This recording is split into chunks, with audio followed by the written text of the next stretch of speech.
Well, good morning. I hope this week is treating you well and you're able to enjoy some of the sunshine out there.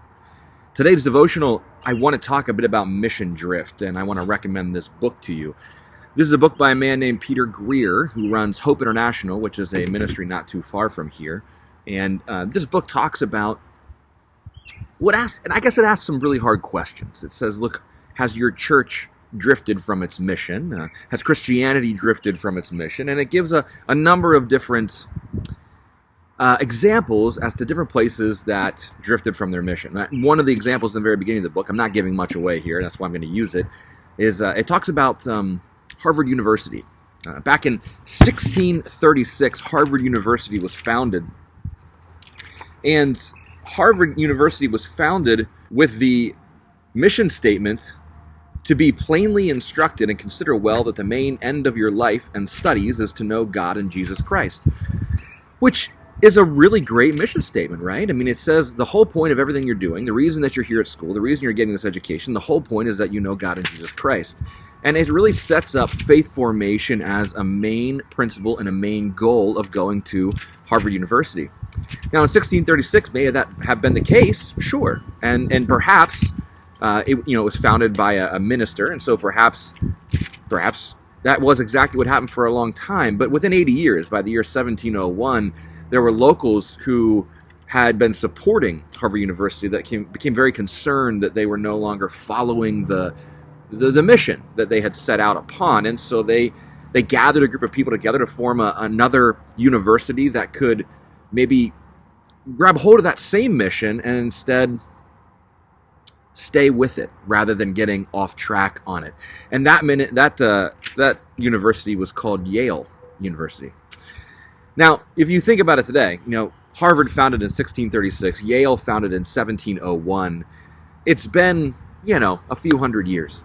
And we can all probably agree that we don't tend to think of Yale and Harvard as these bastions of Christian education, though both of them do have programs, and they have Christian schools and divinity schools, and I'm not saying anything poor about them. But we wouldn't say that people go to Harvard so that their whole main point is getting to know God and Jesus. We would say they're going there for a great education.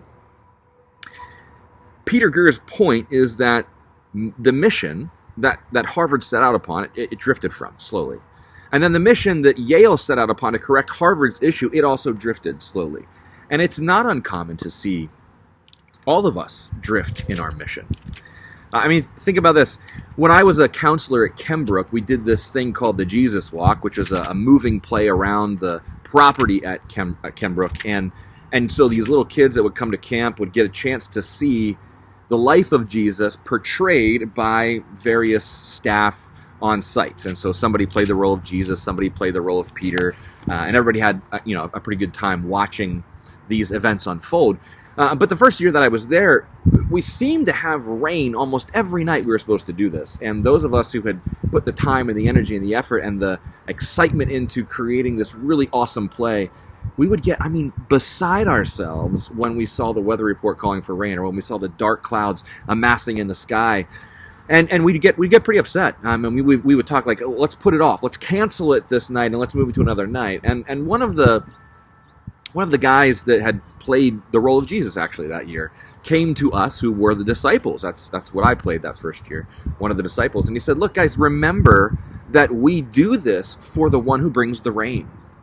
And as I reflect on that, as I reflected on it almost immediately, because we all changed our tune very quickly, it was a great point. It drove home to us the fact that we were missing the point of why we were doing this. The mission was to portray the life of Jesus. The mission was to portray the love of God, and it was to portray it to all of these little kids who were gathering around. And instead, what we had been focusing on was how good of a production could we put on.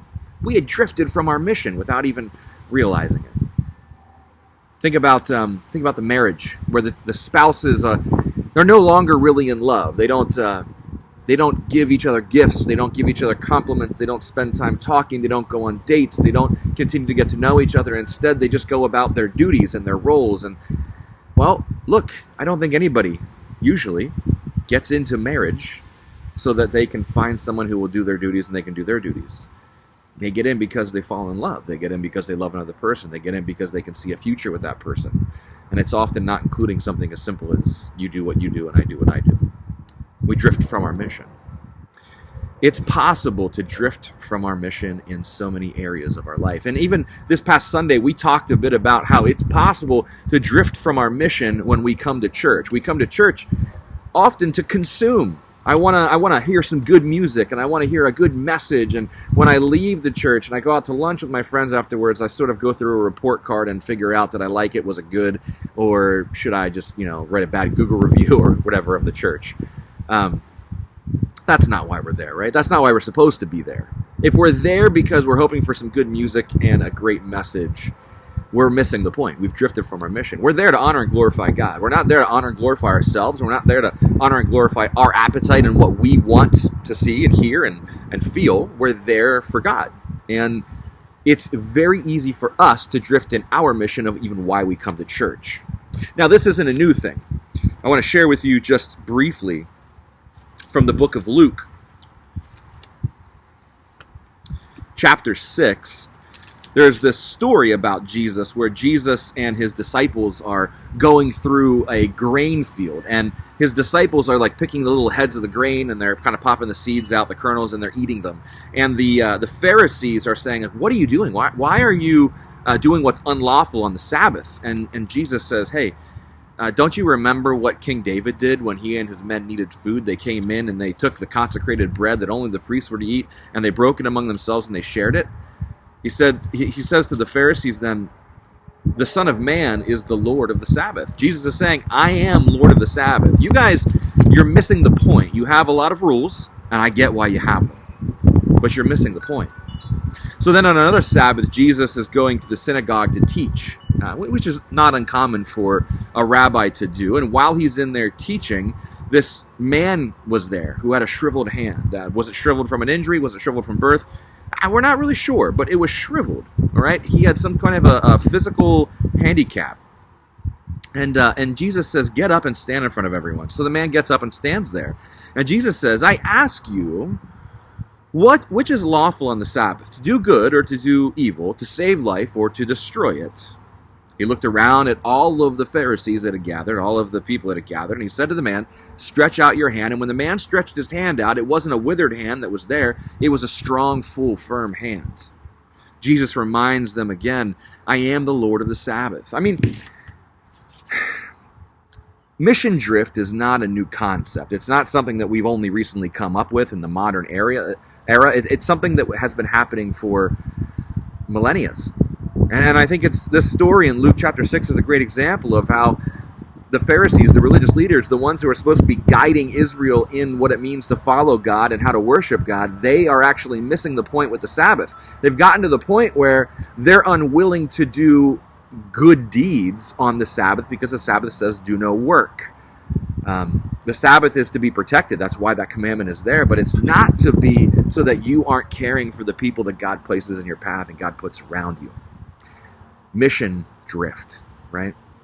I think that's a question that we all need to ask ourselves. Have we drifted from our mission? Have we drifted from our relationship with God? Are we still focused in like a laser on who God is and why we are following Him, why we're chasing Him, why we're trying to live like Jesus? Or have we drifted from our mission and it's no longer about following Jesus, it's about looking good. It's about doing the right thing. It's about checking off a list of things that we've created to say, if I do this, then I'm a good person, and if I do X, Y, and Z, then Jesus will love me. And guess what? That's not the way it works, because Jesus loves you regardless of you doing X, Y, and Z. Of course, Jesus loves when you do X, Y, and Z because it honors and glorifies Him. But you don't have to do it to gain Jesus' love for you. Jesus' love is a free gift to all of us that would choose to have a relationship with Him. And I think some of us, myself included some days, we got to make it that simple again. We got to go back to the very basic, the very foundation of our faith. I love Jesus because He first loved me. And now I need to start rebuilding upon that. So I guess I want to ask you, have you drifted from your mission? Have you drifted in your relationship with Jesus? Is it time to get back to the simple roots so that you can begin rebuilding all over again? I can't answer that for you. Only you can. And those are hard questions, but they're questions that are worth asking.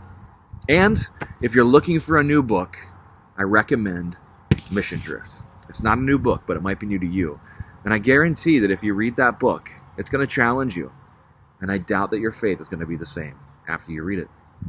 Well, folks, I hope that you have a great day. I hope you have a great week. And as always, if you have any questions, throw them in the comments. I'll do my best to respond. See ya.